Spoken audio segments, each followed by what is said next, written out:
Excellent Père de grâce, Dieu d'éternité, nous sommes placés sous l'abri du Très-Haut ce matin, qui est le glorieux sang de Jésus. Et à cause de cela, nous sommes à l'ombre du Tout-Puissant Saint-Esprit. Et nous te donnons toute la gloire.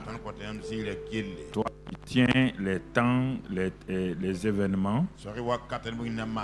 Merci de ce que, Seigneur, ta grâce est avec nous pendant tout ce temps de culte. Et ta bonne main est sur nous. Et que ton Saint-Esprit, l'esprit de révélation nous éclaire, nous donne la révélation de la parole, afin que nous allions de l'avant et que nous progressions au nom de Jésus. Amen. Amen. Gloire à Dieu, nous vous saluons ce matin dans le nom de Jésus-Christ. Que la grâce de Dieu soit avec vous. Alors, donc, c'est deux dimanches, dimanche et le mercredi. Nous commençons le message du jour. Donc, dimanche et mercredi passé, nous avons vu comprendre la différence qu'il y a entre le Saint-Esprit en nous et sur nous.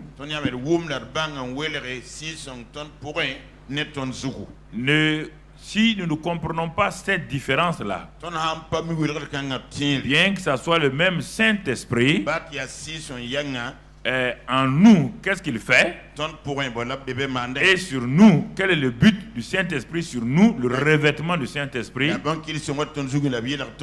Alors, nous pouvons recevoir le baptême du Saint-Esprit. Nous pouvons même commencer à manifester les dons du Saint-Esprit. Mais quelque part, l'ennemi va nous arrêter. Si je dis cela en connaissant de cause, ça fait maintenant 4 dizaines, c'est ça, d'années où j'ai progressé dans cette dimension-là. J'ai vu des gens opérer dans le monde d'une manière spéciale avec des dons spéciaux. Mais à un moment donné, ils n'ont pas compris l'importance qu'il fallait accorder au Saint-Esprit en nous. Ils se sont contentés du Saint-Esprit sur nous, que nous appelons sous d'autres formes l'onction, avec la manifestation des dons spirituels. Jusqu'au jour, ils se sont rendus compte que leur homme intérieur était affaibli au détriment de leur homme extérieur. Et quand l'homme intérieur s'affaiblit, ce n'est pas le Saint-Esprit qui a affaibli, c'est notre communion avec le Saint-Esprit qui est parti presque en morceaux, je peux dire. Notre relation avec lui n'a pas été entretenue.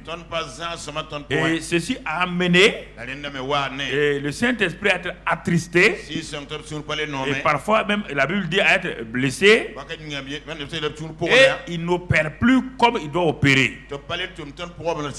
On le voit avec plusieurs cas dans l'Ancien Testament comme dans le Nouveau Testament.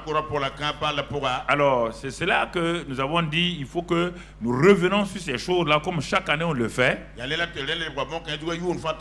Dès que le séminaire de Pentecôte commence, nous revenons sur 3-4 mois sur l'enseignement du Saint-Esprit sous les différentes formes.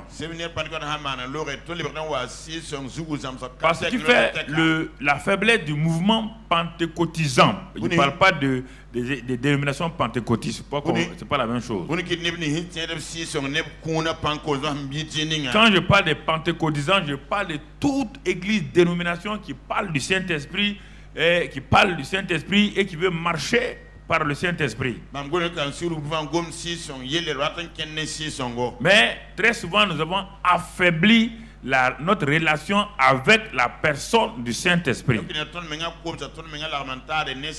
Ce que nous avons développé, c'est simplement ce que nous pouvons tirer du Saint-Esprit. Mais au moment où nous le frustrons permanemment par la désobéissance, par le fait que nous le négligeons, alors nous constatons que notre vie elle-même est désagrégée et qu'on ne peut plus progresser et les dons ne se manifestent plus et les dons sont corrompus. Alors on voit des gens qui opéraient par les dons spirituels. Maintenant on voit que ce qu'ils disent là, ça ne s'accomplit pas, mais ils veulent forcer la main.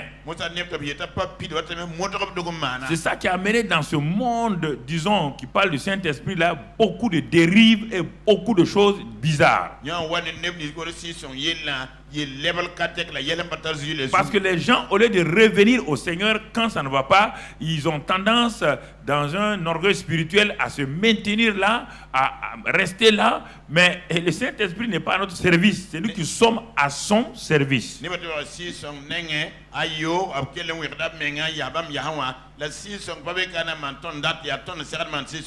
Et en ce moment-là, nous commençons à ne plus être des vrais disciples de Christ, des vrais prophètes ou des vrais apôtres, parce que nous avons corrompu les dons spirituels et on dit des choses qui ne s'accomplissent pas. Nous donnons des révélations qui détruisent la vie des gens.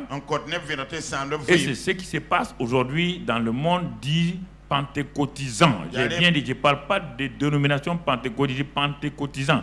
Nous tous ceux qui parlent du Saint-Esprit, c'est ça, tout le mouvement pentecôtisant.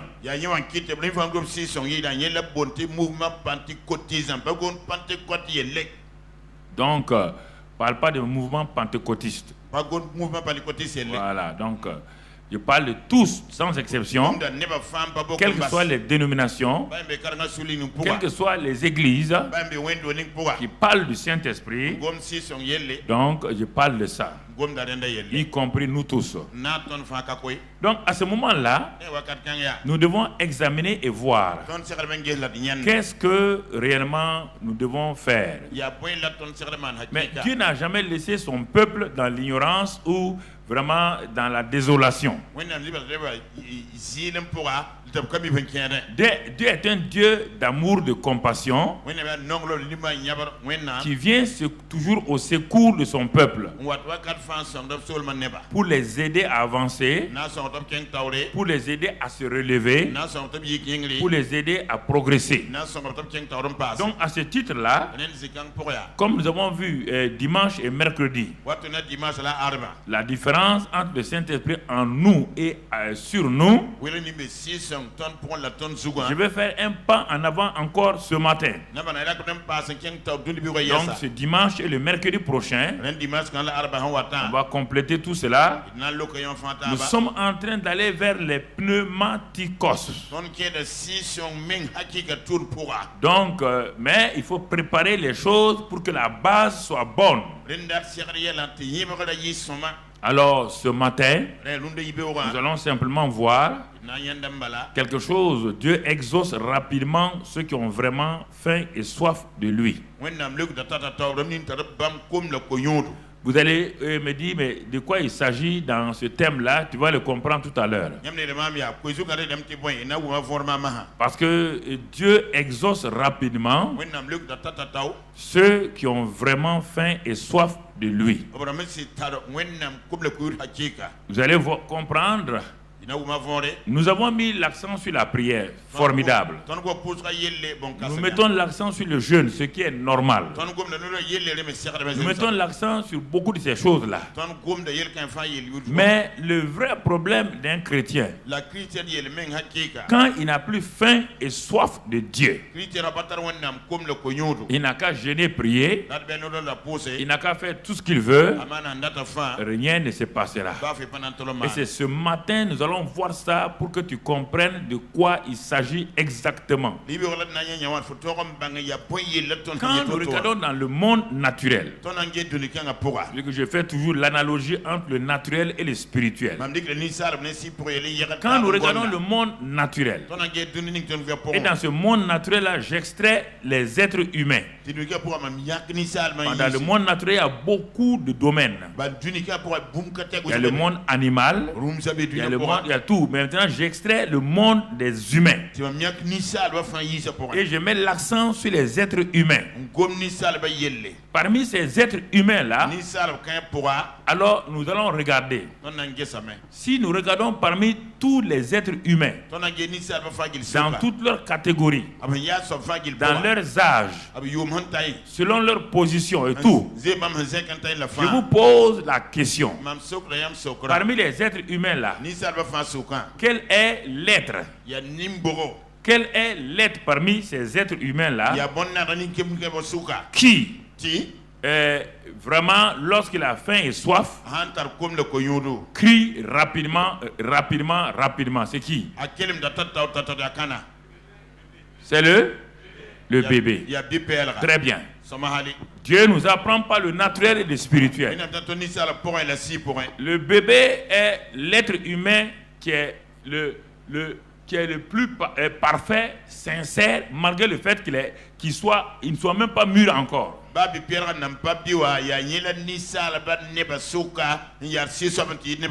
Il n'est jamais hypocrite. Non. Le bébé n'est jamais hypocrite. Quand le bébé a faim, qu'est-ce qu'il fait? Quand il a soif, qu'est-ce qu'il fait? Quand il a besoin de faire ces choses, donc il fait quoi? Il exprime toujours.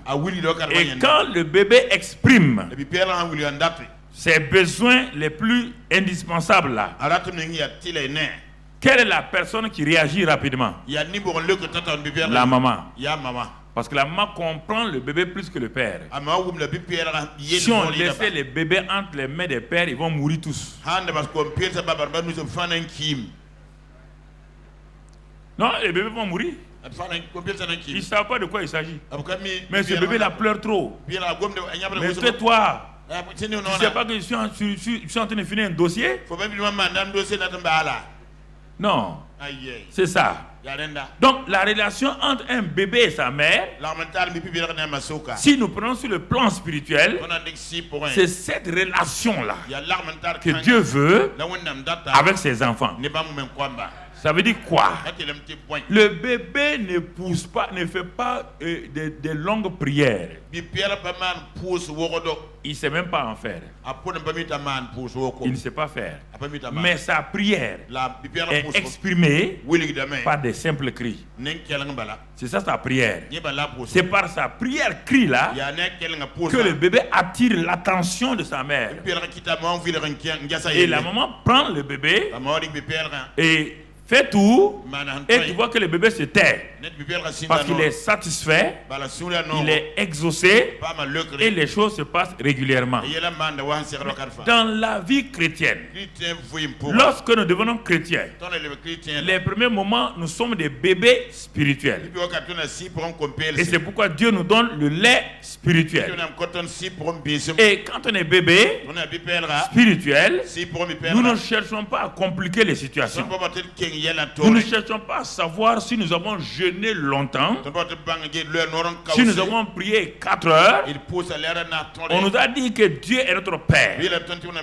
On nous a dit que Dieu est bon. Et quand il y a quelque chose, nos prières sont exactes et sont sincères et claires.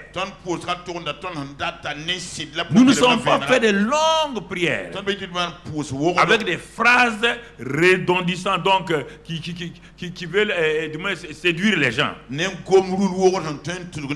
au fur et à mesure que nous semblons grandir, alors on veut arranger nos phrases. On veut les rendre belles. Parce qu'on a entendu notre voisin prier avec toutes sortes de paroles, d'adjectifs, d'adverbes. Alors nous inventons nos adverbes aussi.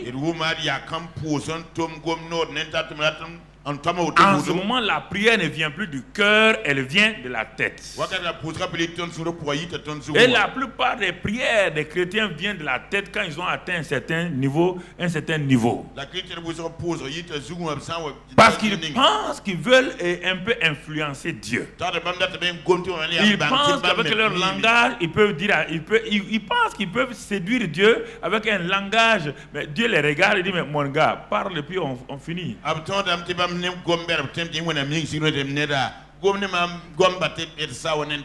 Le bébé crie, mais l'enfant de 3-4 ans essaie de rouler sa mère. Quand il veut des bonbons, il veut quelque chose, comme quand il était bébé, il criait pour les choses essentielles. Le lait, les besoins essentiels. Maintenant, pour les besoins secondaires, il est devenu un enfant de 3 ou 4 ans. C'est secondaire. Qu'est-ce qu'il fait? Il vient, il saute sur les bras les pieds de sa maman. Maman, tu es maman jolie. Il veut rouler. Et les chrétiens, quand ils grandissent un peu, ils veulent rouler, papa bon Dieu. Ah Dieu. Oh, tu as vu hier, hein? On a chauffé le coin. On a prié. Tu vois? Oh, mes amis même sont transpirés. Donc Dieu dit, tu veux quoi? Tu comprends, non? C'est pas comme ça la vie chrétienne. Soyons simples. Je ne sais pas pourquoi on complique ça. Une relation est une relation toujours de vrai. N'essayez pas de compliquer vos relations. Plus les relations sont compliquées, plus elles deviennent hypocrites, elles deviennent difficiles. Soyez vous-même. Avec vos défauts, soyez vous-même. Et les gens rapidement vous excusent quand vous êtes vous-même, simple. Mais quand vous voulez compliquer, c'est difficile. Donc ce sont des choses importantes que nous voulons voir pour entrer dans les pneumaticos. Donc la faim et la soif au niveau naturel, mon frère, ma soeur, tu le sais bien, ça se manifeste par une insatisfaction. Ça se manifeste physiquement dans le corps par des douleurs, par des malaises, parfois des vertiges, et ça peut se terminer même par une mort. Quand un être humain a faim et soif, parce que ce sont les besoins primordiaux de l'être humain, la nourriture et l'eau. Et si il n'est pas satisfait à ce niveau-là, il rentre physiquement dans des situations difficiles. Et ça lui crée des difficultés. Alors celui qui a faim et soif cherche toujours comment satisfaire ce besoin-là. J'ai lu un jour une histoire de gens qui étaient... il y a une mine qui s'était effondrée sur des gens. Il y avait un peu un trou où il y avait un peu d'air. Il pouvait encore respirer. Mais au bout de quelques temps, de quelques jours, le besoin primordial de l'eau a commencé à se manifester. Et ces hommes et ces femmes-là, comme des bêtes sauvages, creusaient tout avec leurs doigts. Toute forme d'humidité, ils essaient de voir s'il y a de l'eau là-dedans. Ils creusaient pour monter, ils creusaient pour voir où il y a de l'eau. Mais quand les secouristes sont arrivés, plusieurs étaient déjà morts à cause du manque d'eau. Et on a vu, quand on a demandé aux autres là, ils ont dit c'est terrible. Notre corps nous poussait, nous donnait une certaine énergie. Parce que notre corps avait besoin d'eau. Et les dernières énergies, nous les mobilisions pour chercher l'eau. Nous croyons qu'il y a de l'eau ici. Quand on voit l'humidité, on pense qu'il y a de l'eau derrière. Même nous regarder nos doigts. Donc on a tout creusé comme avec des pelles.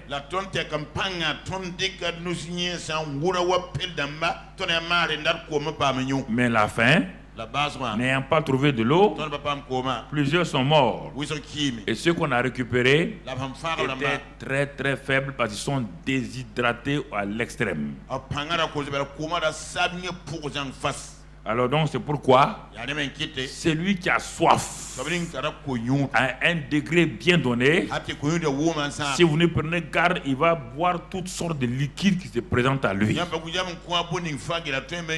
Et il va s'empoisonner. Parce que la soif est l'un des éléments les plus terribles qu'un homme puisse supporter. L'homme peut supporter des douleurs physiques. Mais la douleur provenant de la soif est une chose terrible. Parce que ça joue psychiquement, ça joue physiquement, ça joue dans tout le corps. Alors, pourquoi je parle de la faim et de la soif naturelle? Parce que je vais passer à l'analogie avec la faim et la soif spirituelle maintenant. Le même que tu as vu, donc la faim et la soif naturelle. Alors de même, tu vois maintenant la faim et la soif spirituelle. On va voir. Pour que tu puisses comprendre. Regardons, pour comprendre cela, nous allons ouvrir la Bible, le psaume 63 d'abord. Le psaume 63. Regardez un homme qui était selon le cœur de Dieu. Et voilà ce qu'il exprime dans ce passage-là. Il dit: oh Dieu, tu es mon Dieu. Je te cherche. Mon âme a soif de toi. Mon corps soupire après toi. Dans une terre aride, desséchée, sans eau. Regarde le cri de David. Il parle de son âme. Parce que si l'âme est malade, si l'âme a soif, elle va jouer sur le corps. C'est pourquoi David dit: mon âme qui a soif de toi a eu un effet sur mon corps. Et je te cherche. Dans une terre aride, il fait une représentation spirituelle avec le monde naturel. Je traverse un moment difficile dans ma vie. Ma vie est entrée dans une aridité, dans une sécheresse, dit David. Je ne prends plus plaisir à rien. Quand un roi de cette dimension crie comme cela, ça veut dire: écoutez-moi, frères et sœurs.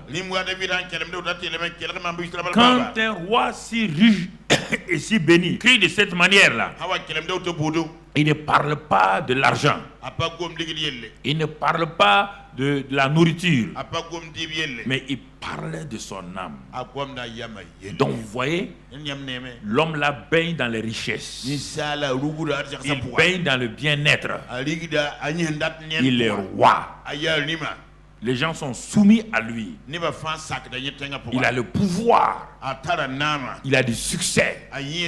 C'est un homme qui plaît à Dieu. Un homme selon le cœur de Dieu. Alors, vous posez la question: pourquoi cet homme-là crie? Et ce matin, je vais vous amener avec moi. Je vais vous entraîner avec moi. Et vous révélez vos propres cœurs. Pourquoi vos âmes crient la nuit, le jour? Pourquoi vous criez? Pourquoi? Il dit: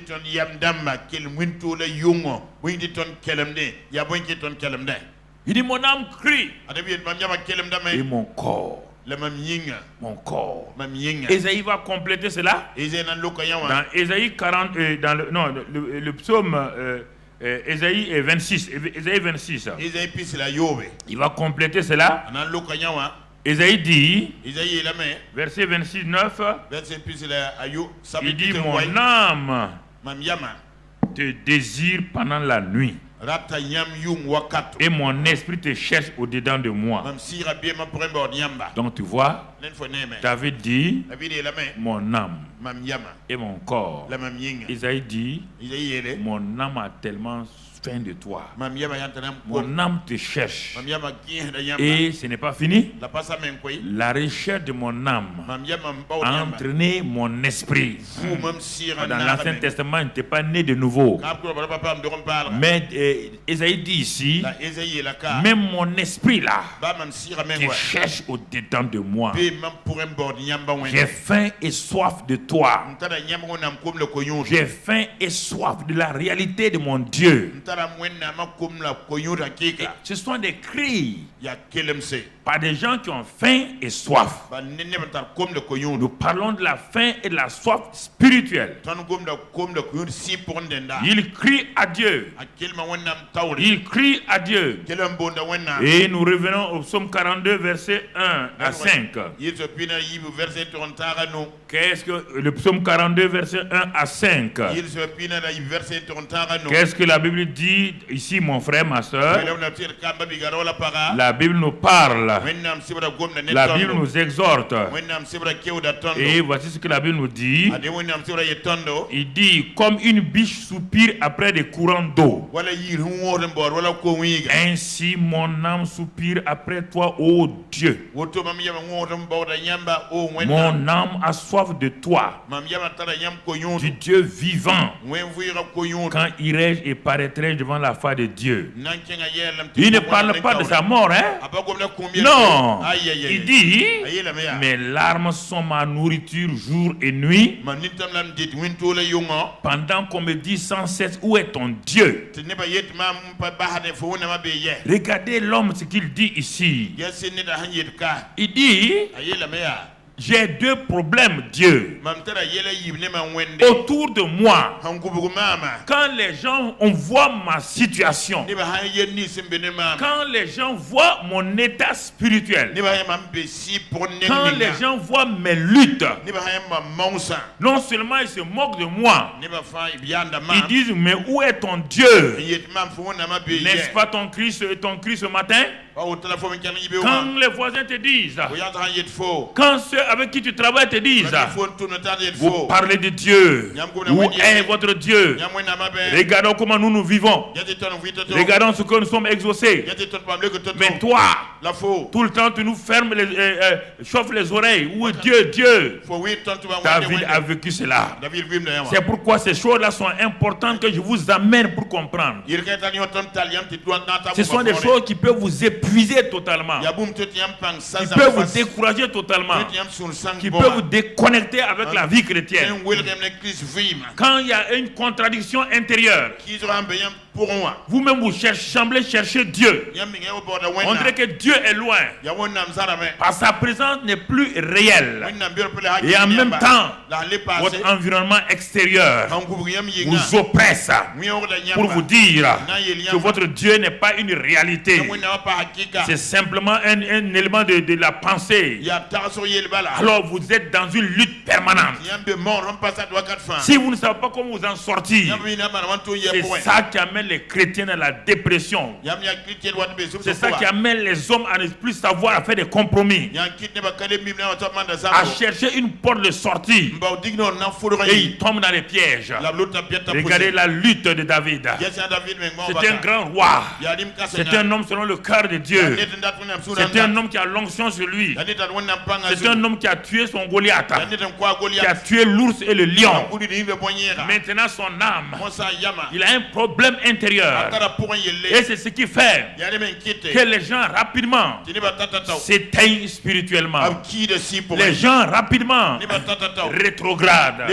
Pourquoi? Parce qu'ils n'arrivent pas à assouvir les soifs qui sont dans leur âme. Leur esprit est rentré dans un état vraiment critique, d'un endormissement spirituel profond.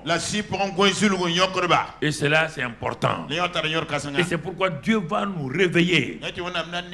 Et Dieu va nous réveiller par quelle manière? Je te donne l'exemple pour que tu comprennes. Le cas de Jonas dans l'Ancien Testament. Un prophète que Dieu a envoyé pour aller donner la vie à Ninive. Ninive était une ville méchante, c'est vrai. Mais n'oubliez pas que notre Dieu était un Dieu de compassion. Quand il a envoyé Jonas, Jonas a fui pour aller à Tarsis. Et pour fuir, il a pris un bateau. Quand il a pris le bateau, il a dit que Jonas dit qu'il veut s'éloigner de la face de l'Éternel. Et il est parti jusque dans la cale au fond. Il est descendu au plus bas du bateau. Et il a trouvé un coin et Jonas s'est couché, il s'est endormi profondément. Son âme était dans l'abattement parce qu'il avait peur d'aller à Ninive. Mais il croyait qu'en faisant cela, et il allait échapper. Quelles sont les cales de bateau dans lesquelles tu t'es enfermé, frère? Quelles sont les cales de bateau où tu es parti te cacher, pensant que Dieu va te laisser là? Mais Dieu regarde ton âme. Dieu sait que là où tu es. Il a dit à notre prophète Élie, qui a fui aussi, qui est parti se cacher dans une caverne de loup, une caverne de lion, qui est parti se cacher là-bas. Dieu vient dire: homme, prophète. Qu'est-ce qu'un prophète fait dans une caverne? Qu'est-ce qu'un homme fait dans une caverne? Qu'est-ce qu'un homme qui n'est pas marin, fait au fond d'un bateau? Que fais-tu dans une caverne spirituelle? Que fais-tu dans un bateau? Pourquoi ton âme est descendue si bas?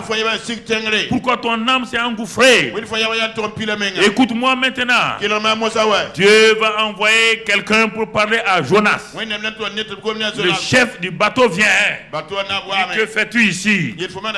Qui est ton peuple? De quel pays tu viens? Qui est ton Dieu? Le monde aujourd'hui nous oppresse de tous les côtés. Quand nous dormons, quand nous n'avons plus faim et soif, le monde nous pose des questions. Dans nos services, les épreuves viennent, les difficultés viennent. Dieu veut nous amener à nous réveiller, mais nous ne voulons pas.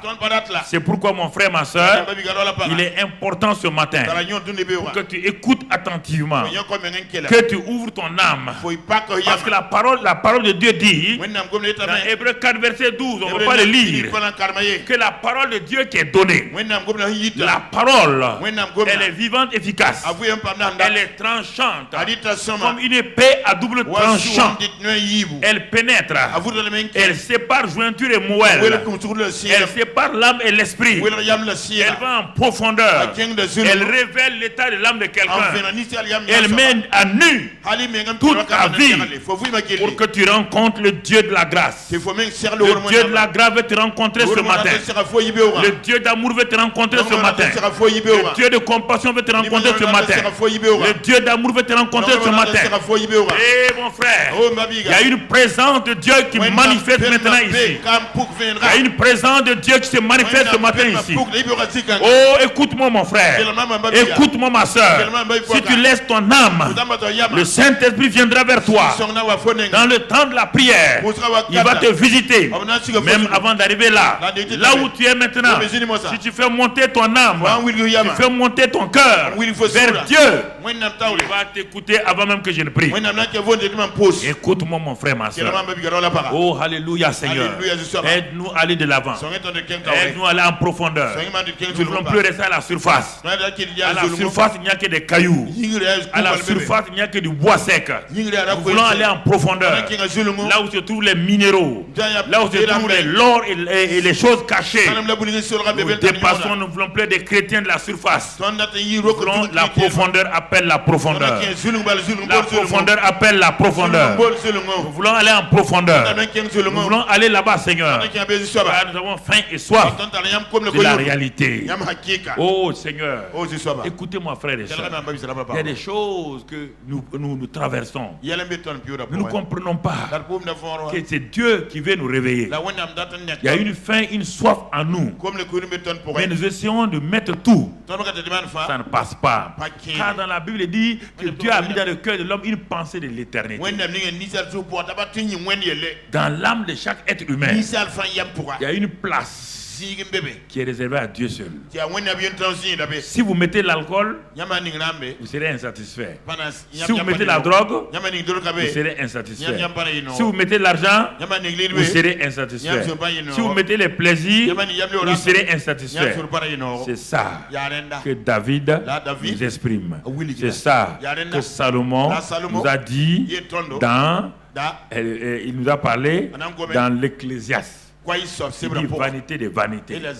Il dit mais j'ai tout mis. Là où on doit mettre Dieu là, j'ai mis tout. J'ai mis 1000 femmes. J'ai mis des richesses. J'ai mis la sagesse. J'ai mis la gloire. Mais quand je regarde, je suis vide. Il crie à Dieu. Oh Dieu. Il dit vanité des vanités. Vanité des vanités. L'homme le plus riche. L'homme le plus sage. L'homme qui a fait des inventions. Crie. Vanité des vanités. Tout est vanité. Alors, ce matin-là, laissons notre cœur comme des bébés.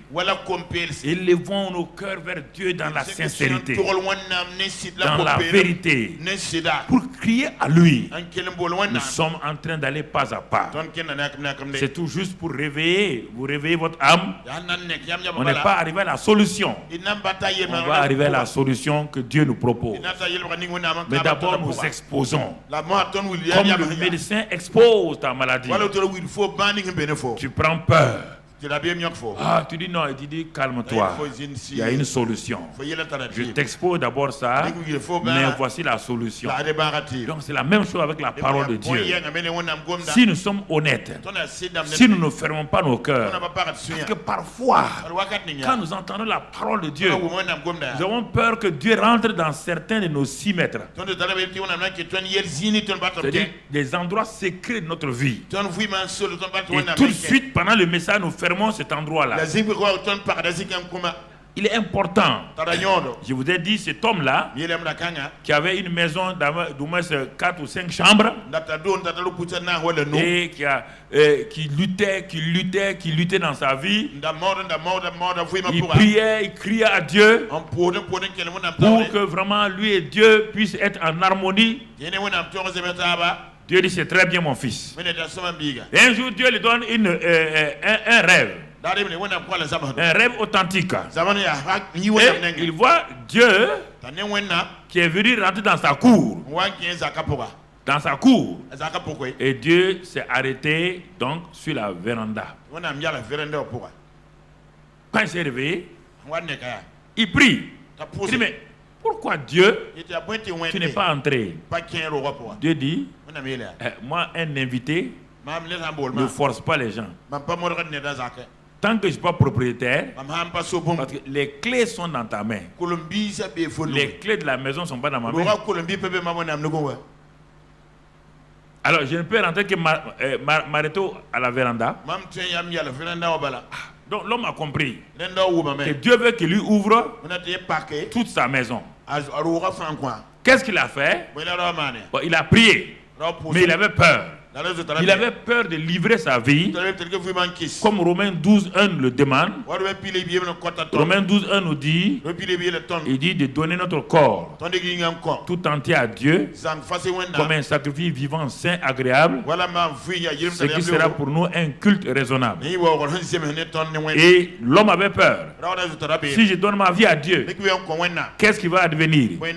Parce qu'il avait entendu des mauvais enseignements.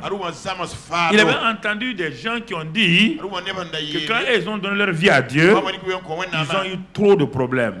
C'est justement parce que tu n'as pas donné que tu as trop de problèmes. Est-ce que vous entendez? C'est parce que tu n'as pas donné ta vie là que tu as des problèmes. Ah? Non. Jésus est venu. Jésus est venu. Il est rentré à Canaan. Écoutez-moi très bien. Il faut que vous compreniez les réalités de la parole de Dieu. Jésus a été invité à Canaan. Il y avait un mariage. Mais même la présence de Jésus n'a pas empêché le vin de finir. Ok. Est-ce que la présence de Jésus fait que le vin ne finira pas? Non. Le vin est fini.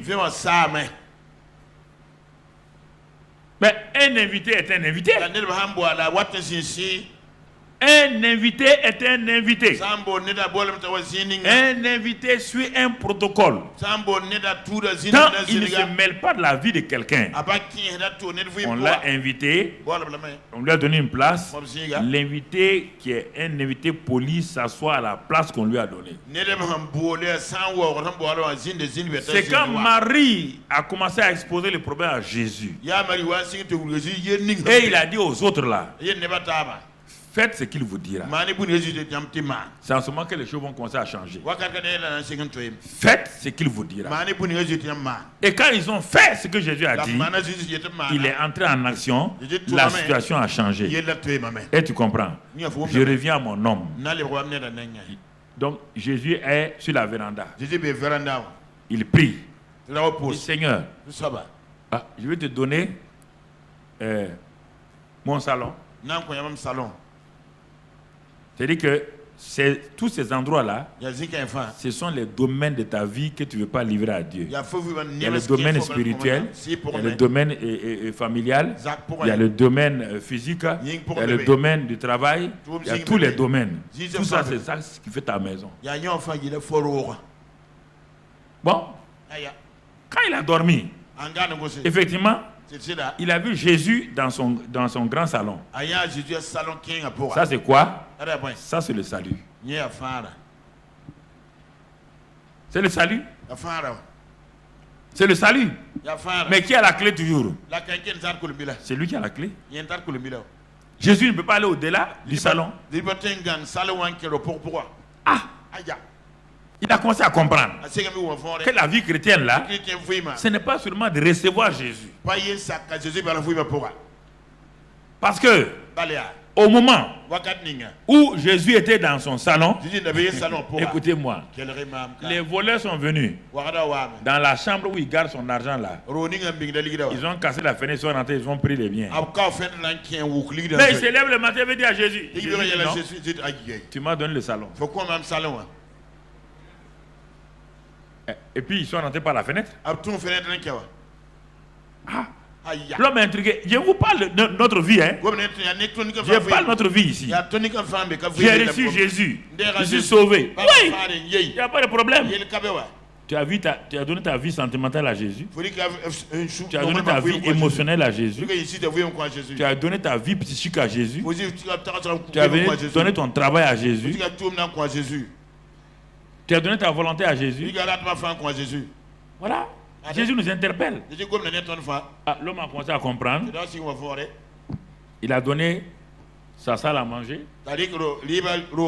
Donc, toute son alimentation, il mangeait mal comme un porc. Il est malade. Jésus dit, donne-moi ta vie. Je vais te donner une alimentation saine. Tu vas avoir une hygiène de vie saine. C'est pas en allant voir les docteurs qu'on est en bonne santé. Les docteurs soignent les maladies. Les docteurs ne donnent pas la bonne santé. C'est toi-même qui te donnes la bonne santé. C'est toi qui te donnes la bonne santé. Si tu peux avoir le docteur, tu donnes un produit pour les maux de ventre et tu retournes manger ce qui te donne des maux de ventre. Le docteur ne peut rien pour toi. Il a donné donc la salle à manger, la cuisine. Dieu a mis de l'ordre dans sa manière de manger. Sa santé s'est améliorée. Sa santé s'est améliorée. Il dit, on dirait que si on donne à Dieu, il dit c'est ça. Les gens disent, j'ai donné ma vie à Dieu, j'ai des problèmes. Non, tu n'as pas donné. Tu as donné le salon. Tu n'as pas donné ta vie. Pas raconter des histoires. Tu dis ta vie. Ta vie est composée du salon. Ta maison est composée du salon. Et ta chambre à coucher. Tu ne peux pas rentrer là-bas. Tu ne peux pas rentrer là-bas. Dieu dit ok. Donc, vous voyez, au fur et à mesure, il était attaqué. Les démons l'attaquaient de tous les côtés. Au fur et à mesure que sa vie était attaquée, il donnait cette partie-là à Dieu. Dieu veillait sur ça. Il donne ça. Il veillait sur ça. À la fin, il a eu tellement confiance, il a dit à Dieu, même ma cour, il faut tout prendre. Même la cour là. les voisins là te donnent tout. Est-ce que nous comprenons? Parce qu'au départ, il était satisfait parce que Jésus était dans son salon.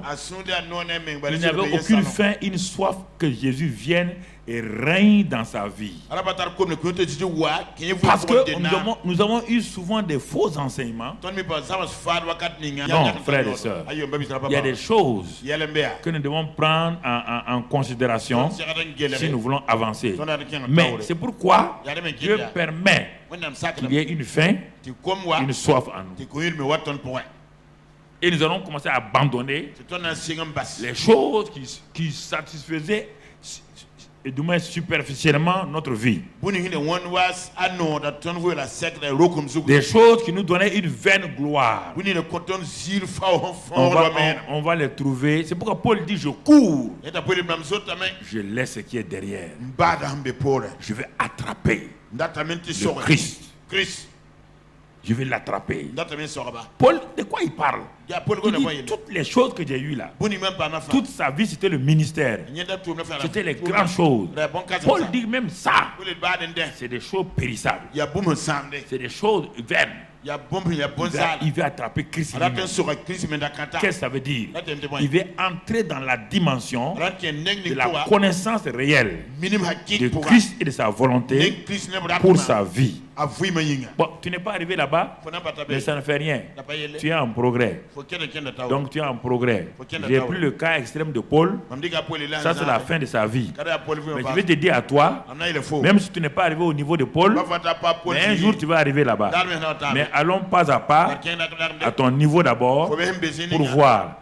Parce que si tu donnes un sac de 100 kilos à porter, alors que tu ne portes que 10 kilos, ton dos sera brisé. Retournons au sac de 10 kilos. Au sac de 10 kilos que tu es capable de porter et que Dieu va te donner, t'aider à porter. Donc nous voyons ici que la faim et la soif spirituelle ont été exprimées par David et Ésaïe par des cris. Et alors, allons de l'avant. Tout cela, y a-t-il une solution? Y a-t-il une solution face à la faim et à la soif spirituelle? Mais si vous dites qu'il n'y a pas de solution, alors vous niez l'analogie entre le naturel et le spirituel. Vous allez me dire qu'il n'y a pas de solution quand quelqu'un a faim et soif naturellement. Quand quelqu'un a faim et soif naturellement, et il sait où se trouve l'eau, il sait où se trouve la nourriture. Il doit faire un effort pour aller là-bas. Ce n'est pas la nourriture qui va se transporter venir à lui. Ce n'est pas l'eau qui va se transporter venir à lui. C'est lui qui doit aller à l'eau. C'est lui qui doit aller à la nourriture. Alors frères et sœurs, même sur le plan spirituel, donc tu as faim et soif. Tu as vécu avec une vie chrétienne satisfaisante mais artificiellement. Il y a une profondeur en toi qui appelle la profondeur. Alors, tu as pendant longtemps cherché des justificatifs avec les gens. Ma vie, ça ne va pas à cause de mon mari. La vie, ça ne va pas à cause de ma femme. Dieu dit, ok, sûrement c'est ta femme. Hein. Il n'y a pas de problème. Ensuite, quand tu vas te rendre compte que ta femme n'est pour rien, maintenant tu cherches. Mon nouveau patron là est contre moi. Quand je vais au service, il me persécute. Dieu a permis qu'il te persécute pour venir à lui. Tu m'entends? Je parle à quelqu'un maintenant. Tu es persécuté, tu t'es basé sur tes performances. Tu t'es basé sur tes diplômes. Le nouveau patron ne s'intéresse pas à ton diplôme. Il ne t'aime pas toi-même. Tu n'as qu'à être diplômé ou pas, ce n'est pas son problème. Donc Dieu veut t'amener à faire quoi? À t'attacher à lui. Non. Toi tu commences à courir. Tu cherches un parent ministre, un parent député. Tu seras député. Tu es le député, Tu seras dépité. Et tu vas comprendre ta douleur. Tu ne t'appuies pas sur Dieu. Dieu est en train d'attirer ton attention. Dieu attire ton attention. Il dit, mon enfant, mais pourquoi tu ne viens pas à moi? Regarde les enfants de ta maison. Regarde quand tu étais petit, quand il y a des problèmes dans ta vie, quand tu étais petit, tu courais à ton père, tu courais à ta mère. Mais pourquoi maintenant, spirituellement, tu as des difficultés? Tu ne cours pas à moi, mais tu cours à gauche. Tu vas dans tel quartier, tu vas dans telle personne, tu vas dans telle personne, et tu me laisses, moi la source d'eau vive, moi qui donne la vie. Tu me laisses. Ces hommes-là ont la vie pour eux-mêmes. Viens à la source. Si tes frères et tes sœurs doivent t'aider, ils vont t'aider. Mais en premier lieu, connecte-toi à moi-même. Et tu verras comment je prendrai soin de toi. Y a-t-il une solution? Oui. Il y a une solution. Et pour cela, on va dans l'Ancien Testament, ils n'ont pas trouvé de solution spirituelle. Ils ont fait des choses, mais l'Ancien Testament était incomplet. Quand on voit dans Hébreux 11, leur vie, il dit que bon, ils n'ont pas atteint ce qu'ils devaient atteindre. Donc Hébreux 11 se termine avec leur vie comme cela. Mais regardons dans le Nouveau Testament, nous allons voir la solution. Alors dans Jean 7, versets 2 à 6. Jean 7. Or, la fête des Juifs, la fête des tabernacles était proche. La fête était proche. Écoutez-moi le mot, la fête. Donc, la fête. C'est là où on exprime tous ces besoins émotionnels, sentimentaux, de l'âme, du corps, la fête. Tout le monde attendait ça. Surtout que la fête des tabernacles était proche. Comme elle était proche, les frères de Jésus lui dirent, pars d'ici et va en Judée, afin que tes disciples voient aussi les œuvres que tu fais. Donc tu vois, dans cette maison-là, vous allez voir deux groupes de gens. Il y a une fête qui va se passer bientôt. Une fête nationale. La fête des tabernacles. Une fête religieuse. Une fête pour Dieu. Il y a deux groupes dans une maison. Jésus et ses frères. Les frères de Jésus disent à Jésus, qu'est-ce que tu fais? La fête est bien proche là. Va en Judée, va faire telle chose. Jésus, la réponse de Jésus, Jésus leur dit d'aller et ils n'ont qu'à aller à la fête. Lui, il attend tranquillement ici. Ce ne sont pas les fêtes qui l'intéressent. Vous comprenez? Il n'a pas condamné la fête. Il n'a pas dit que la fête n'est pas bonne. Non. Qu'est-ce qu'il a dit? Suivons la suite. Ils ont dit personne n'agit en secret lorsqu'il désire paraître. Vous voyez bien? Personne ne désire. Ils veulent condamner Jésus. Si tu fais ces choses-là, hein? Si tu fais les miracles là, montre-toi toi-même au monde. Personne n'agit en secret. Montre toi-même au monde. Car ses frères non plus ne croyaient pas en lui. Ils vont aller à la fête. C'est très bien. Mais regardons le verset 8. On va sauter aller au verset 8. Verset 8. Jésus dit, montez, vous, à cette fête. Pour moi, je n'y monte point, parce que mon temps n'est pas encore venu. Après leur avoir dit cela, il resta en Galilée. Et quand il resta en Galilée, alors il est resté tranquille. Les gens sont partis à la fête. Les gens sont réjouis à la fête. Les gens ont vraiment tout. Écoute-moi mon frère. Dieu ne condamne pas les fêtes.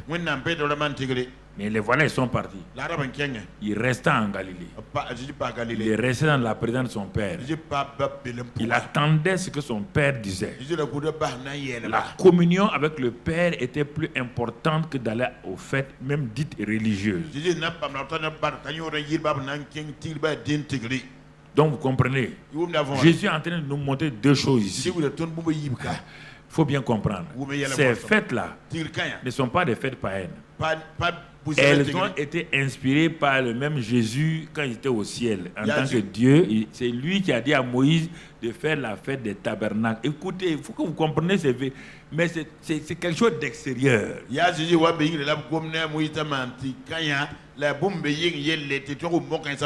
Tant qu'ils ne sont pas nés de nouveau, ils ne sont pas nés de nouveau. Ils ne peuvent rien faire. Donc, ce sont les fêtes, les lois, des choses extérieures. Mais personne n'est satisfait. Maintenant, la vérité est venue. Et il est là en chair et en os. Il n'a pas dit que la fête... Non, la fête des tabernacles a été inspirée par le Dieu du ciel qui est là en chair.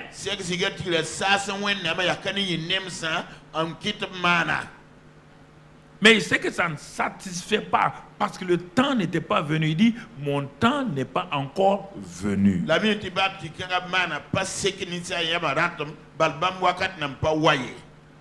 Ah, ton temps n'est pas encore venu. Mais les gens ne comprennent pas. Il est dit au temps convenable. Dieu a fait ça. Au temps convenable, Dieu a fait ça. Et le livre d'Ecclésiaste dit qu'il y a un temps pour tout. Les temps. On a déjà enseigné ça. Donc on a enseigné ça il y a longtemps. Les trois temps, le chronos, qui est la chronologie, le temps général, dans lequel le monde se trouve, en matière de calendrier, de date, ça c'est la chronologie. Ça, tout le monde est là-dedans. Chrétien ou non chrétien, athée. Tout le monde est dans le temps chronos.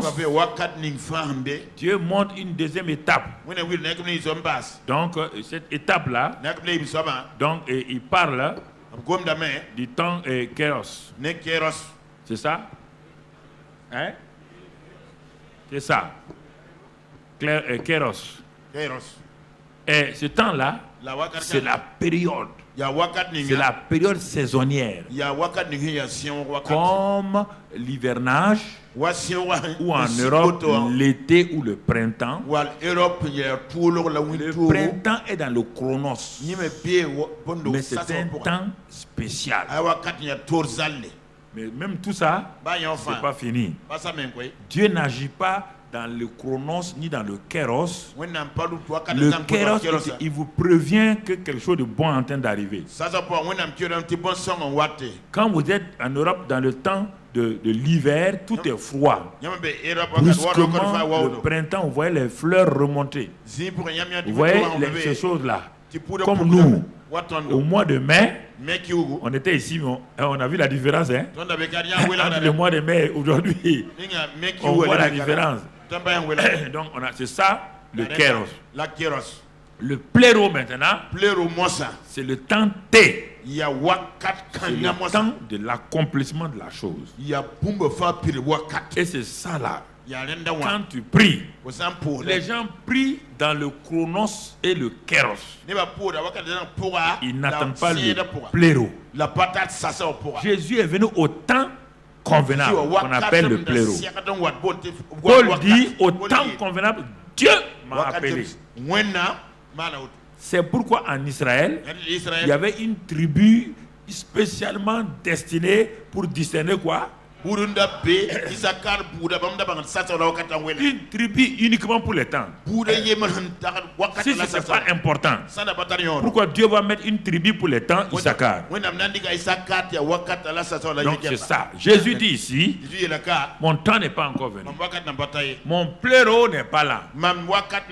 Je suis dans le chronos, le kéros, Je suis né dans le Kéros. Maintenant, le pleureau n'est pas là. Verset 37. 37. Ah, écoutez. La fête s'est bien passée. Les gens ont mangé. Les gens ont bu. Le Père dit à Jésus, va. Le pleureau est là. Va. On dit le dernier jour, le grand jour de la fête. Le dernier jour, c'est le grand jour. C'est ce jour-là que Jésus va partir, va apparaître en scène. Écoute-moi, Jésus, si tu as faim et soif et que tu t'es enivré des choses secondaires, il veut se présenter à toi. Mais est-ce que tu vas le reconnaître? Ils ont bu, ils sont enivrés, ils ont fait de grandes choses. C'est à ce moment-là que Jésus apparaît. Et regardez ce qu'il va dire. Il va parler à des gens qui ont mangé et ont bu. Il va parler à des gens qui sont dans une fête, qui sont censés être satisfaits. Il va parler à des gens qui sont censés être bien, qui se congratulent entre eux, qui se saluent entre eux. Oh, tu dis, mais quelle belle fête! Quelle belle fête! Et le Seigneur nous regarde. Il y a des choses qu'il nous donne lui-même. La fête des tabernacles a été donnée par Dieu lui-même. Ce n'est pas une mauvaise chose. Il y a des choses que Dieu nous donne qui semblent satisfaire nos... Oh, maintenant j'ai une belle maison. Venez, j'ai une belle maison. Venez, j'ai telle chose. C'est pas mauvais. Mais il dit le jour, le dernier jour, le grand jour de la fête, Jésus se tenant debout. Il va attirer l'attention des gens. Il va montrer la différence entre ce dont ils sont remplis là et ce qui est indispensable. Il s'écria. Il a crié. Si quelqu'un a soif. Ah non. Tu ne peux pas dire à quelqu'un du jour de la fête qu'il a soif. Écoutez la parole de Dieu. La révélation des paroles est claire. Elle donne l'intelligence au simple. Écoutez ce que Dieu vous dit. Mais vous êtes rempli de quoi? De connaissances. Vous êtes rempli de quoi? Toi, qu'est-ce que le jour de la fête? On ne demande pas à quelqu'un du jour de la fête s'il a soif.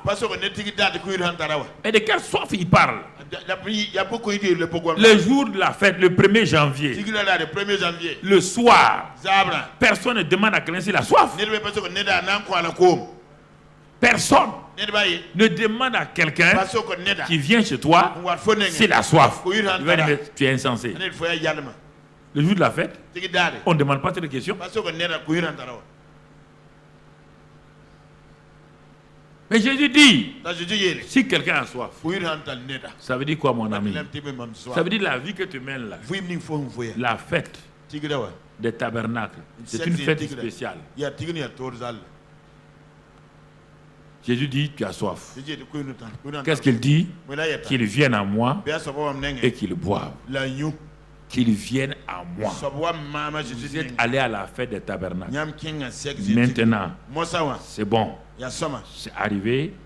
Venez à moi-même. Vous avez une vie chrétienne apparemment de succès. C'est bien. Mais je vous dis, si tu as soif, malgré tout ce que tu as là, viens à moi. Si tu n'as pas soif, reste à la fête des tabernacles. Sois satisfait de ta vie. Sois satisfait. Dieu a parlé un jour à un homme pour attirer son attention que malgré les exploits qu'il faisait là, il était vide. L'homme a voulu montrer à Dieu qu'il n'est pas vide. Mais plus les jours avançaient, il était champion de ceci. Il avait eu des reconnaissances ici, là. Tout le monde l'acclamait. Tout le monde était content. Mais son âme était de plus en plus vide. Il a pris sa voiture. Il est allé vers la brousse. Il a garé ça à l'oreille de la forêt. Il est rentré dans la forêt se promener. Il a essayé de faire de grandes choses pour oublier ce vide-là. Mais il a oublié que le vide-là n'est pas extérieur. Le vide est en lui. Il a tout fait. Mais malgré cela, ça n'allait pas. Il est venu à la maison. Il a fait des démonstrations avec des amis pour montrer qu'il est en forme. Ça n'allait pas. Alors il est rentré dans sa chambre. Il s'est jeté à genoux. Il dit, Seigneur, ça n'est assez. Je cède. Je cède. Et je te livre ma vie. Sur place, la paix divine par le Saint-Esprit. Le Saint-Esprit n'attendait ça, Il a été rempli de cette paix qui surpasse toute intelligence, comme Philippiens le dit. Et une grâce particulière est venue sur la vie de cet homme-là. Il a oublié tous ses exploits. Il a oublié ses médailles. Il a oublié les applaudissements dans les stades remplis. Il a oublié tout cet argent qu'il avait, toutes ces choses-là. Mais ce qu'il cherchait, il venait de le recevoir simplement en se livrant. Que cherches-tu? Fille de Dieu, que cherches-tu? Homme, que cherches-tu? Tu cherches la reconnaissance des hommes. Continue. Un homme, quand je partais en Suisse plusieurs fois pendant plusieurs années, un homme très riche a raconté son témoignage. Quand il a raconté son témoignage, quand il était jeune, Dieu est venu vers lui. Il dit, jeune homme, est-ce que tu es prêt à me suivre? Il a négocié avec Dieu. Oh Seigneur, je n'ai pas eu mes diplômes encore. Laisse-moi, je vais avoir les diplômes. Dieu dit, il n'y a pas de problème, mon fils. Tu vas avoir les diplômes. Il a eu les diplômes. Quand il a eu ces choses-là, il est allé à l'université. Il a fini l'université. Dieu lui dit, tu m'as dit, bon, quand tu vas finir, non? Dieu, je n'ai pas un travail encore. Il faut m'aider à avoir le travail. Dieu dit, mon fils, il n'y a aucun problème de donner du travail. Rapidement par rapport à ses camarades, il a eu un bon travail bien rémunéré. Et il est monté. Dieu est venu. Il dit, je ne suis pas encore marié, donne-moi une femme. Non, écoutez, je parle à ta vie. Tu as tout le temps à pousser Dieu chaque comme ça. Dans certains domaines, hein, Dieu lui a donné une bonne femme. Et ils ont eu des enfants. Et Dieu vient et dit, mais les enfants ne sont pas grands. Dieu dit, ils vont grandir. Les enfants ont grandi. Ils ont eu du travail. Un chrétien bien riche, prospère, un bon chrétien. Vous entendez, hein? Un bon chrétien. Les gens l'admirent. Un jour, la faim et la soif sont entrés dans sa vie. Écoute-moi maintenant. Dieu rentre en scène avec la faim et la soif. La faim et la soif. La faim et la soif. Son âme, mon âme, est vide. Il crie. Personne n'écoute. Il ne prend plus plaisir à rien.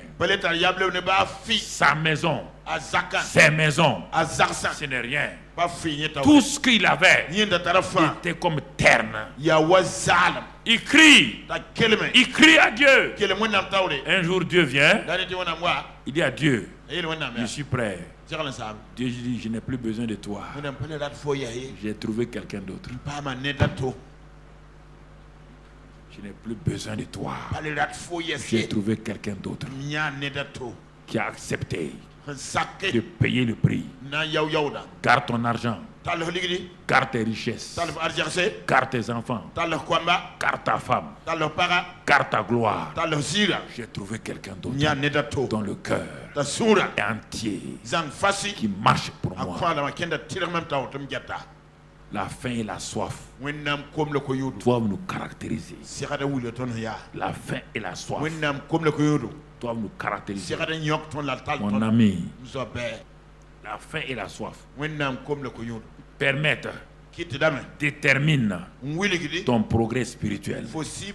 C'est la faim et la soif qui te permettent d'aller. Quelqu'un qui n'a pas faim et soif de la réalité de Dieu ne progresse pas. Il vient à l'église dimanche, il donne sa dîme et ses offrandes, il a fait ce qu'il doit faire et il s'en va. C'est fini. Dieu ne l'intéresse pas. Non, il a fait son travail. C'est ça, mon frère. Tu comprends? C'est pourquoi Jésus avait des rencontres spéciales. Il cherchait des gens qui avaient faim et soif. Dieu lui dit, son père lui dit un jour, j'ai vu une femme qui a faim et soif. Elle se trouve où? Dieu le Père lui dit, elle se trouve en Samarie. Mais si les hommes religieux la regardent, c'est une femme impure. C'est une prostituée. Mais c'est une femme qui a faim et soif de moi. Elle connaît tout sur la religion.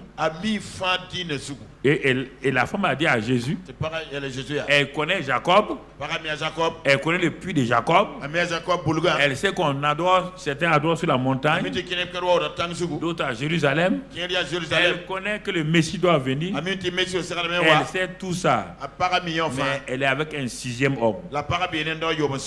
C'est ça que Dieu dit, Jésus ne parle pas la condamner. Elle a faim et soif. Pour elle, là, la satisfaction de sa soif, ce sont les hommes. Ce sont les hommes. Elle croit que si le jour qu'elle va voir le bon mari, elle sera heureuse. Elle a pris un premier, ça n'a pas marché. Un deuxième, ça n'a pas marché. Elle dit le troisième, ça ira, ça n'a pas marché. Quatrième, ça n'a pas marché. Le cinquième, ça n'a pas marché. Elle dit bon, je vais essayer un sixième. C'est pourquoi Jésus n'a pas dit vilaine femme, prostituée. Non. Il dit si tu connaissais le ton de Dieu, si tu connaissais qui est en train de te parler, si tu connaissais le ton de Dieu, tu aurais demandé de l'eau à boire. Il t'aurait donné de l'eau qui allait jaillir comme une source pour la vie éternelle. Il t'aurait donné une eau qui va jaillir comme une source jusque dans la vie éternelle. La femme dit à cette eau-là, donc c'est cette eau-là que je cherchais. Oh Dieu, je comprends maintenant. Je comprends maintenant pourquoi je suis à la recherche. C'est pourquoi quand nous nous arrêtons, nous bombardons les gens. Vous avez péché. Dieu nous regarde. Est-ce que tu sais que son péché là vient d'une soif quelque part? Et il a pris le péché là pour remplacer ça. Appelle-le et demande-lui. Appelle-la et demande-la. De quelle soif tu es? Donc, c'est ça. Frères et sœurs. Jésus dit, va appeler ton mari. Elle n'a plus qu'à sa vie. Elle a dit, je n'ai pas de mari. Jésus, tu as dit vrai. Le sixième que tu as là, c'est pas ton mari. Il dit, ah, donc tu es prophète. Regarde la révélation. Elle est venue pour boire. Elle avait soif. Mais l'eau de Jacob, d'une eau religieuse, du grand Jacob, l'eau de la supplantation, l'eau de la moquerie, l'eau de la tromperie, n'ont pas pu satisfaire l'âme de la femme. Et dit, je vais aller à l'eau sainte de Jacob. Je vais boire l'eau sainte de Jacob.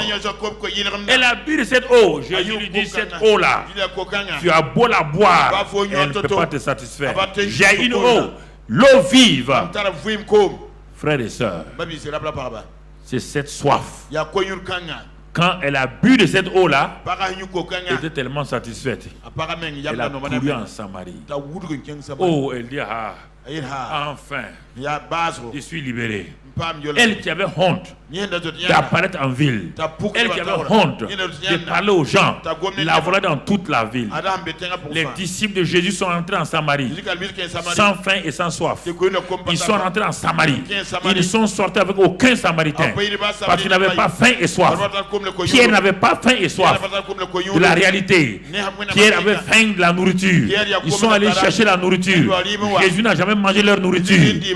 Mais cette femme-là, Jésus a envoyé cette femme-là. La femme est partie d'elle-même. Elle est revenue avec tous les Samaritains qui ont suivi cette femme-là. Parce que sa soif s'est communiquée aux autres. Tous les gens la jugeaient comme une femme prostituée. Mais quand elle a dit, venez voir un homme qui m'a tout dit, un homme qui a satisfait mon âme, ils ont dit, ah bon, si un homme comme ça existe, il dit, venez. Donc chacun avait un problème. Elle, on la jugeait. Mais en réalité, tout le monde avait le même problème. Comme quand Jésus a pris la femme en plaquant série d'adultère. Jésus a dit, vous voulez la condamner. C'est lui qui n'a jamais péché qui jette la pierre. Ils sont tous partis. Faites attention, frère. La faim et la soif. Les gens ont faim et soif. Ils ne savent pas quoi faire. Ils boivent n'importe quoi. Ils mangent n'importe quoi. Ils vont n'importe quel plaisir. La jeunesse a faim et soif. C'est pourquoi ils sont dans la sexualité à outrance. Ils croient que ça va les aider. Ils croient que l'alcool va les aider. Jusqu'au jour où ils sont atteints, ils sont frappés. Maintenant, qui a Dieu, oh Dieu, pourquoi tu as permis? Ils ont faim et soif. Ils sont en train de chercher. Nous devons leur donner ce qui peut remplacer leur faim et leur soif. La condamnation n'a jamais aidé quelqu'un. Donne-lui l'eau. Tu comprends? Ça, c'est la source d'eau. C'est la source d'eau que la Samaritaine a bu. Mais mon frère, ma soeur, mais Jésus a parlé de plus que ça. Si on retourne dans Jean 7, 37 là maintenant, Jean 7, 37, qu'on a commencé à lire, quand il dit le grand jour, le dernier jour, le grand jour, Jésus se tenant debout, si quelqu'un a soif, qu'il vienne, qu'il boive. De quoi il s'agit? Celui qui croit en moi, les fleuves d'eau vive couleront de son sein, comme dit l'Écriture. Et verset 39, il dit cela de l'esprit que devaient recevoir ceux qui croiraient en lui, car l'esprit n'était pas encore venu, car Jésus n'a pas encore été glorifié. Il parle, il nous propose à nous aujourd'hui. Nous avons déjà eu la source d'eau. Mais où sont les fleuves? Voici le problème maintenant. Où sont les fleuves qui doivent couler de toi? La source est bonne. Mais maintenant il y a des fleuves. Quand la source jaillit, elle descend dans la vallée. Et c'est pourquoi maintenant ça devient comme plusieurs sources, plusieurs fleuves pour aller vers la mer. Mais en traversant les plaines, les vallées et tout, ça arrose. Il y a les confluents et les affluents. Il y a toutes ces choses-là qui se mettent en place pour aller vers la mer. Pour aller à la mer. La mer, c'est le monde. Mon frère, ma soeur, c'est des choses importantes. Alors, frères et sœurs, en ce moment-là, pour ceux qui ont faim et soif, Dieu va nous dire qu'est-ce qu'il faut faire spirituellement. Nous avons prié. J'ai dit c'est bien. C'est très bien. Nous devons prier. Nous devons continuer à prier, jeûner. C'est bien. Mais je vais te montrer quelque chose. 34, Psaume 34, verset 7. Un autre aspect que tu dois comprendre. Psaume 34, verset 7. Qu'est-ce que la Bible nous dit? Il dit quand le malheureux crie, l'Éternel fait quoi? Est-ce qu'on a dit quand l'Éternel, le malheureux prie? On dit qu'il fait quoi? Ok. Nous allons voir les crieurs spirituels. C'est notre message ce matin pour aller vers la fin. Les crieurs Les crieurs spirituels, mon frère, ma soeur, tu as assez prié, mais ta prière là parfois hypocrite. C'est une prière que Dieu t'aide. Mais quand quelqu'un crie, c'est dire qu'il a déjà dépassé la prière. Il a le dos contre le mur. C'est pourquoi il crie.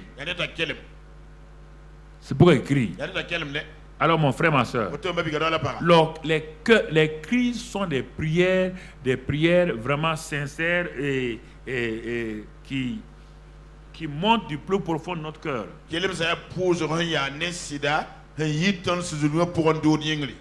Et quand vous regardez les cris, il y a plusieurs sortes de cris. Quand vous regardez dans le livre de Marc 10, 46 à 52, on ne va pas le lire, on n'a pas le temps. Notez-le, Marc 10, 46 à 52. On ne va pas le lire, donc ce n'est pas la peine de mettre sur de tas de choses. C'est la vie de Bartimée. Bartimée était assis au bord de la route.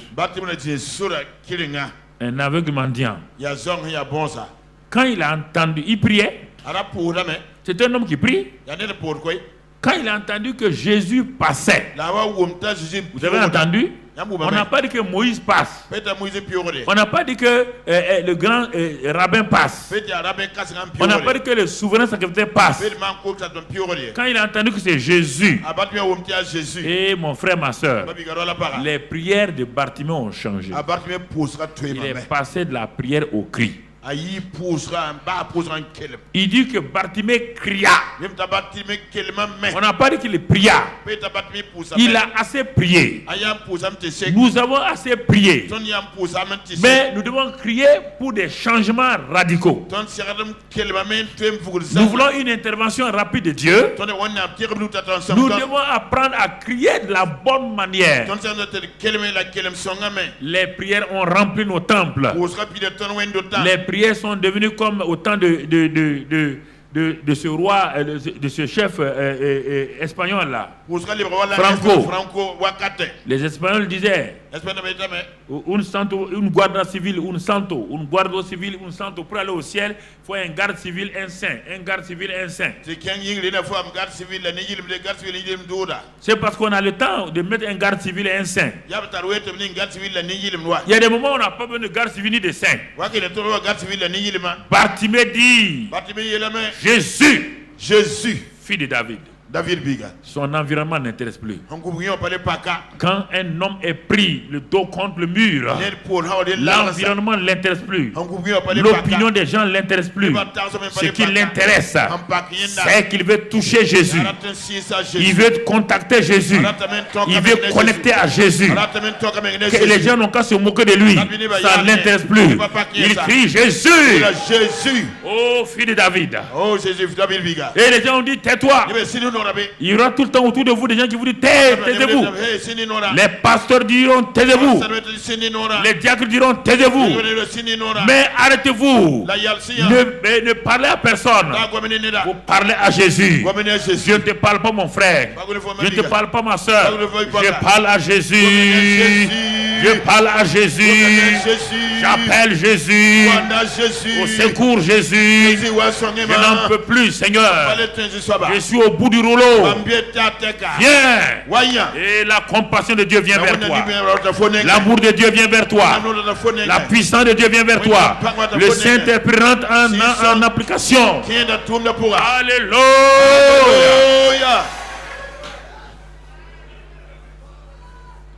Son cri a arrêté qui? Son cri a arrêté qui? Ça a arrêté Pierre? Ça a arrêté Jean? Ça a arrêté la foule? Ça a arrêté qui? Quand Jésus s'arrête, tout le monde s'arrête. Quand Jésus s'arrête, tes ennemis s'arrêtent. Quand Jésus s'arrête, tes maladies s'arrêtent. Quand Jésus s'arrête, tes problèmes s'arrêtent. Quand Jésus s'arrête, tout s'arrête en ta vie. Alléluia. Jésus. Oh Jésus. Jésus. Jésus. Fils de David. Jésus. Jésus. Fils de David. Quand Jésus s'arrête, tout s'arrête. Alléluia. Alléluia. Alléluia. Alléluia. Merci Seigneur. Est-ce qu'il n'a pas reçu la vue?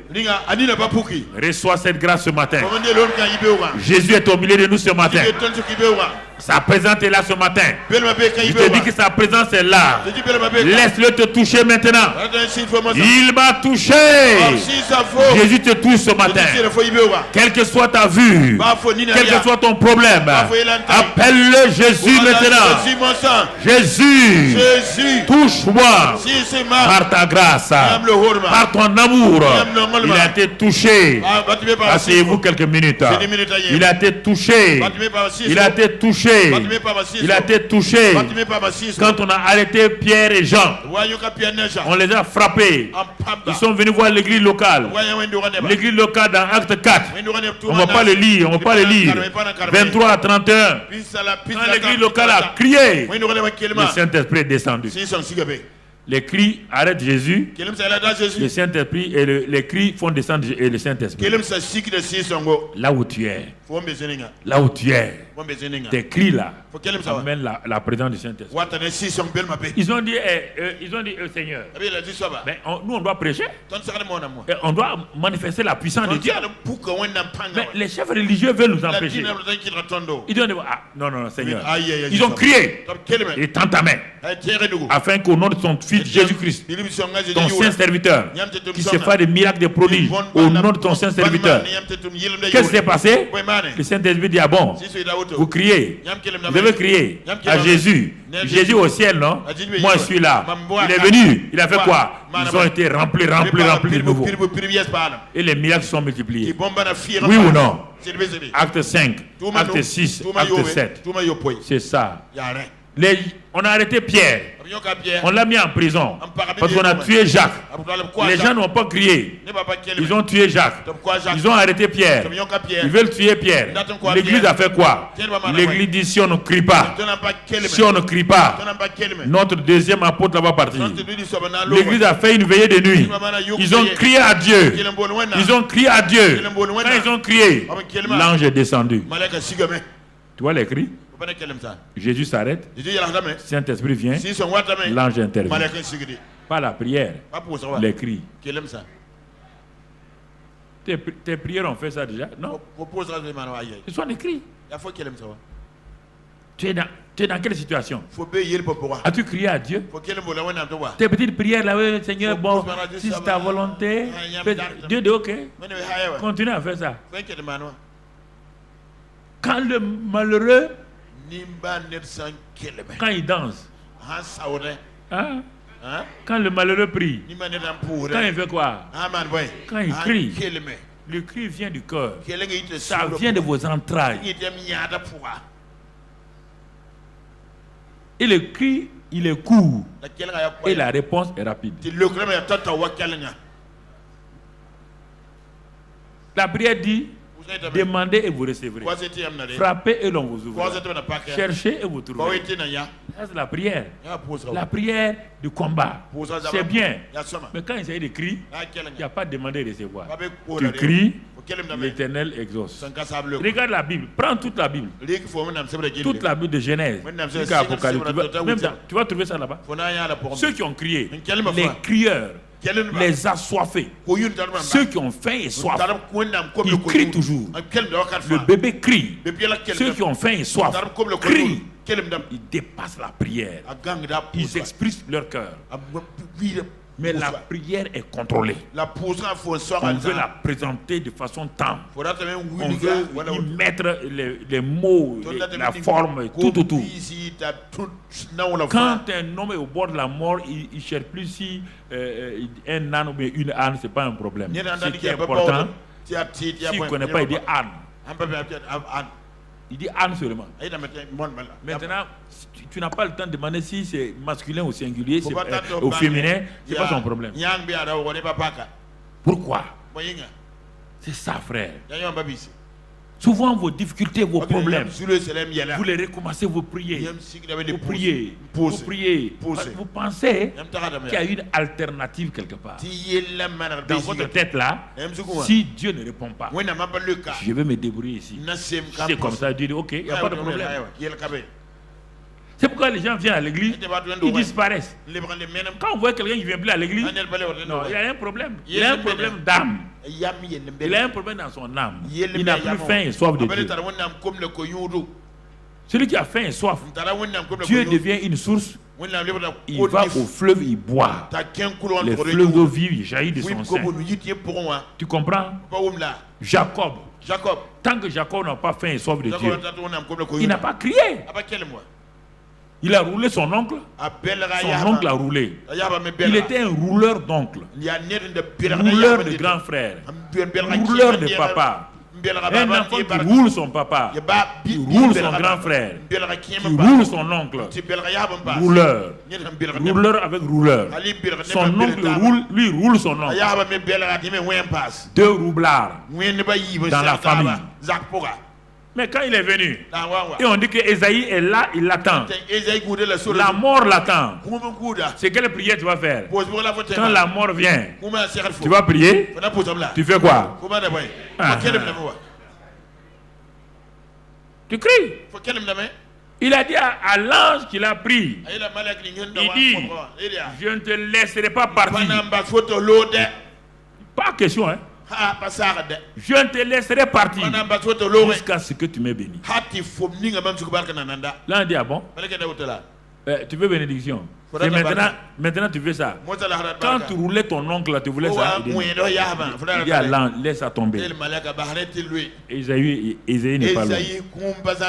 Il résout mon problème là. Là on lui dit, quel est ton nom? Hey. Bon, je m'appelle Jacob. C'est pas un problème là. Je m'appelle Jacob. C'est pas ça le problème. Bénis-moi seulement. Parce que Esaïe, la mort est là. Vous voyez, vous comprenez? C'est ça. Toute sa vie, il roule. Mais regarde ce petit passage là.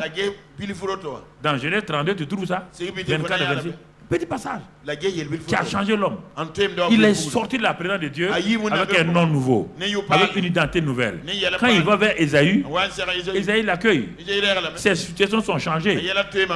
Parce que la faim et la soif l'ont amené à saisir Dieu.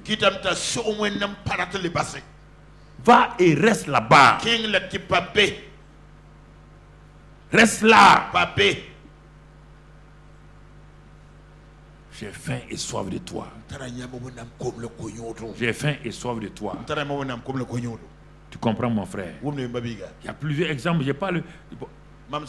Quand on va le voir mercredi, Dieu voulant, la suite. La faim et la soif. Quand Saül était un chercheur d'ânesse, il a eu la royauté gratuitement. Il n'a pas trouvé une valeur à la royauté.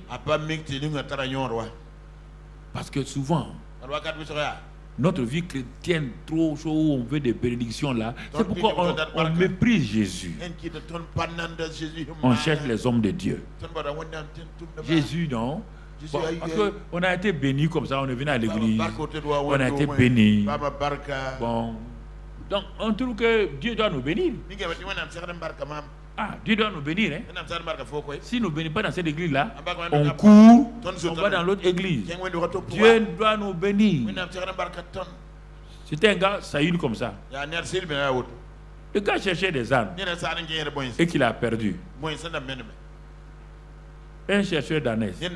La Bible dit qu'il a perdu les ânes. Quand le prophète l'a vu, il dit les ânes que tu as perdus en 3 jours là sont retrouvés. On met le royaume entre les mains d'un chercheur d'ânesse. Ça va aller? Il a perdu le royaume. Un deuxième homme.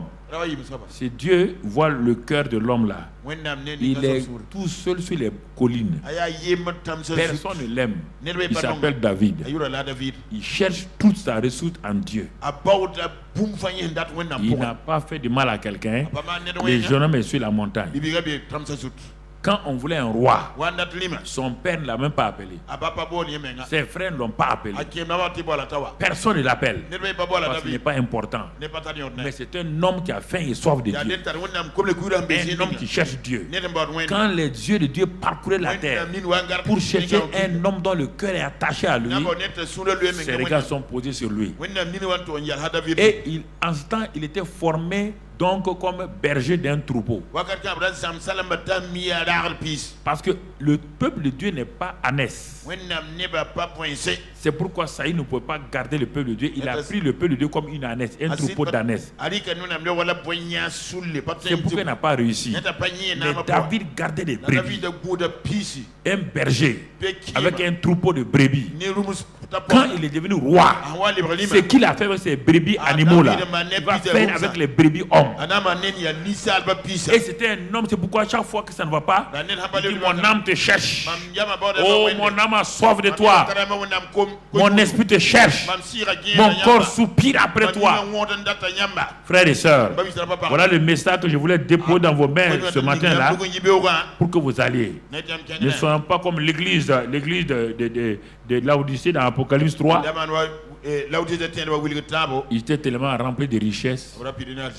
Ils avaient de grandes choses. Dieu les a bénis. Ils sont devenus tièdes. Tièdes. Dieu leur dit, soyez froids ou bouillants. Mais la tiédeur, vous n'avez plus faim de moi. Vous n'avez plus soif de moi. Je ne veux pas ça. Ou vous êtes froid ou bouillant, mais pas tiède. Baissons la tête ce matin. Baisse la tête. Baisse la tête avec moi. Rentre en toi-même un temps peu. Regarde un peu.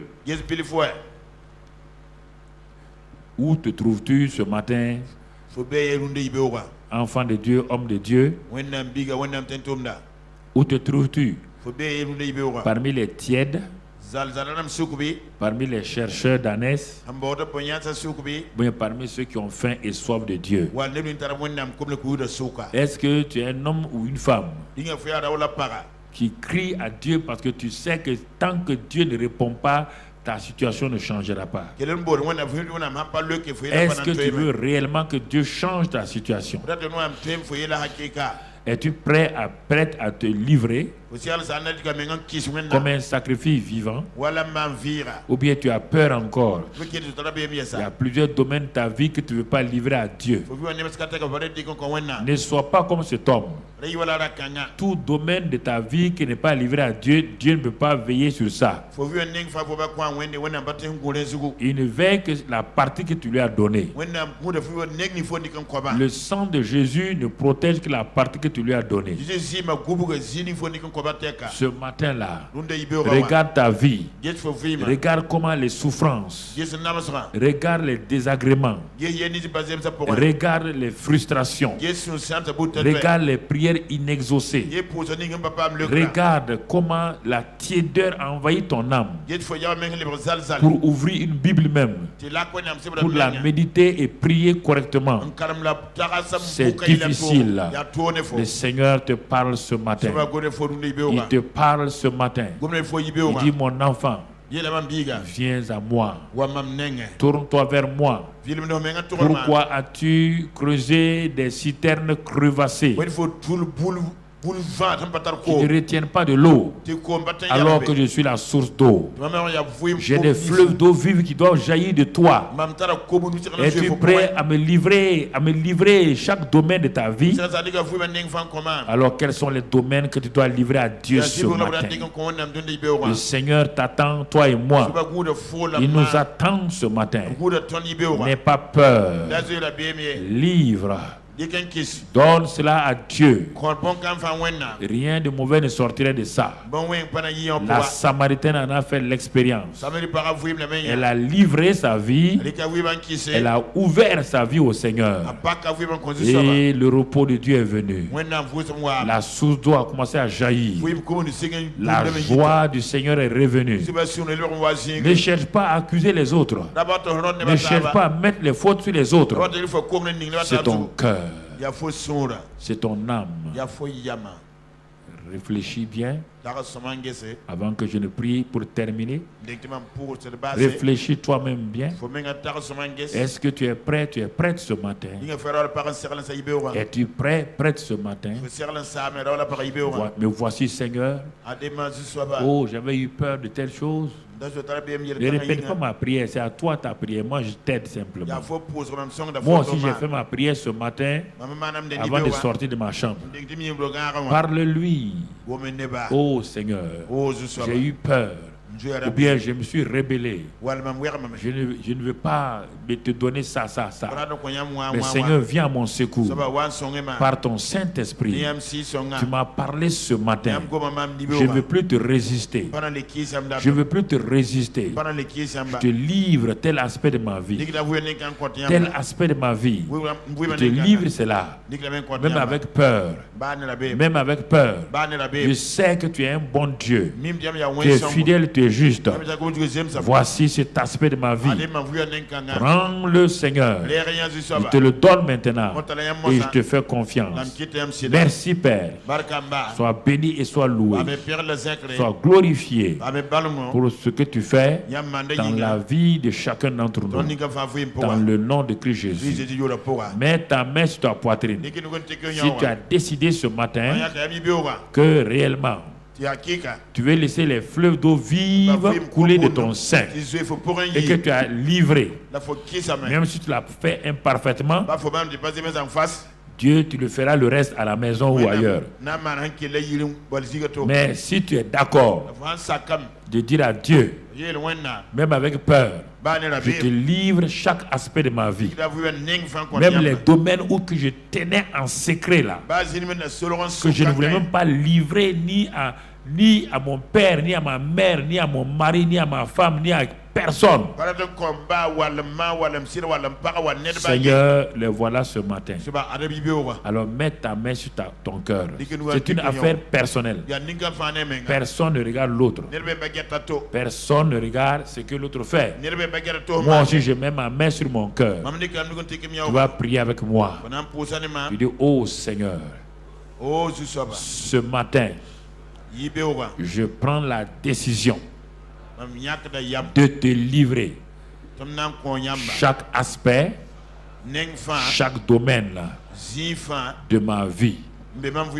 Je le fais avec peur, mais j'ai confiance en toi que tu es fidèle et juste. Tu es bon, non seulement pour me conduire, pour me diriger dans tes voies.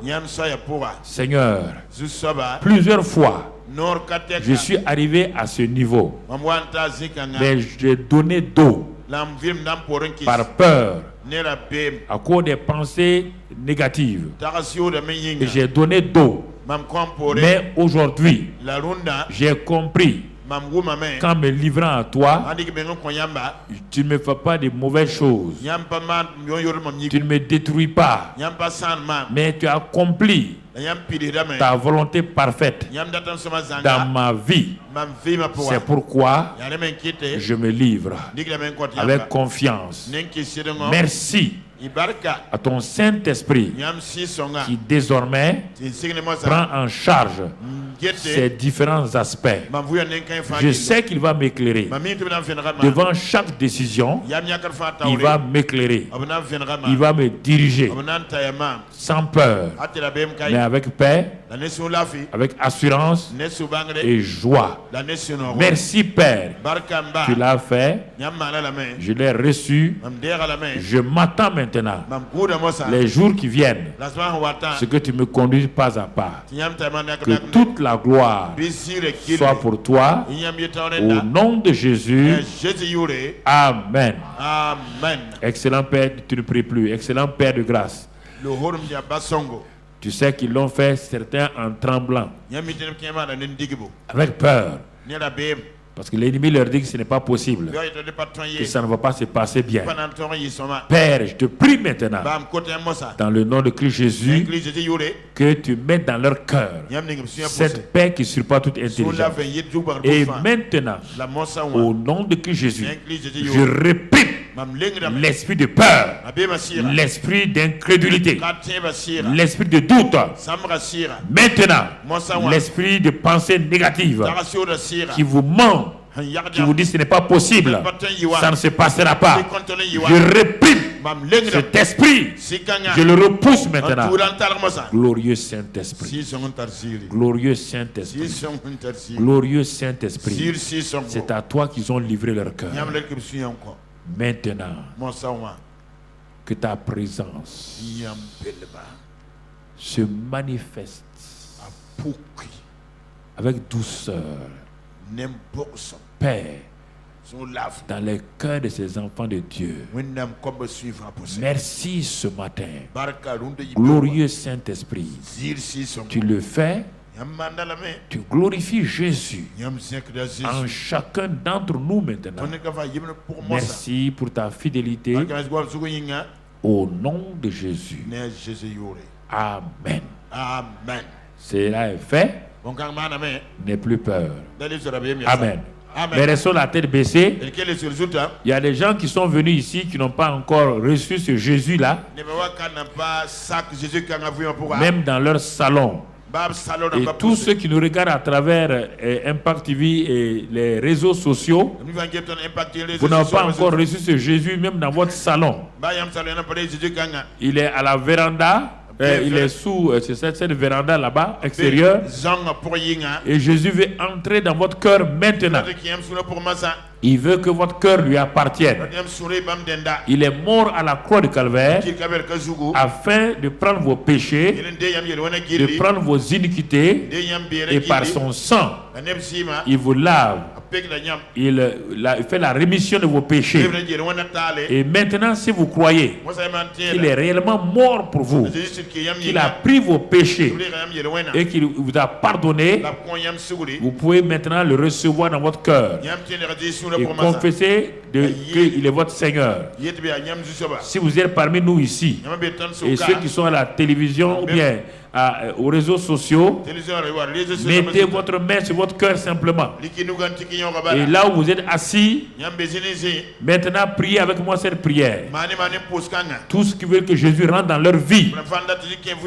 Oh, vous dites: Seigneur Jésus, j'ai entendu ta parole et j'avais fermé la porte de mon cœur devant toi. J'avais peur d'être un disciple de Christ. Mais maintenant, j'ouvre mon cœur et je crois que tu es l'agneau de Dieu qui a pris mes péchés. Et par ton sang, tu me laves maintenant. Et je crois et je confesse par ma bouche que tu es Sauveur et Seigneur. Et je reçois maintenant par le Saint-Esprit un cœur nouveau. Je suis né de nouveau à l'instant même dans le royaume des cieux. Et tu viens maintenant, tu habites en moi. Je te livre ma vie pour que dans chaque aspect tu règnes. Apprends-moi à le faire. Je te fais confiance. Je te bénis, Seigneur, au nom de Christ Jésus. Amen. Que le Seigneur bénisse chacun. Sa grâce soit sur vous. Au nom de Jésus. Amen.